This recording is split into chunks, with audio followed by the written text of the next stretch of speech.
ఏమే భూమి బాగానే సోకల పడిపోతున్నావు యాడికి? కాలేజీలో చేపల కూర కమ్మడి వాసన వస్తుంది.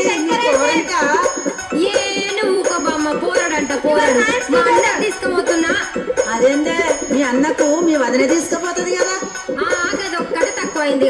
మా వదినకు చీరలు కావాలి, లిప్స్టిక్లు కావాలి, అది కావాలి, ఇది కావాలని అన్ని అడుగుడు తెలుసు కానీ ఇవన్నీ చెయ్యాలి. అవునా? ఏం పనులు చేయదా మీ వదినే? ఇంతకు ఏమేమి అడుగుతుందో జర చెప్పరా?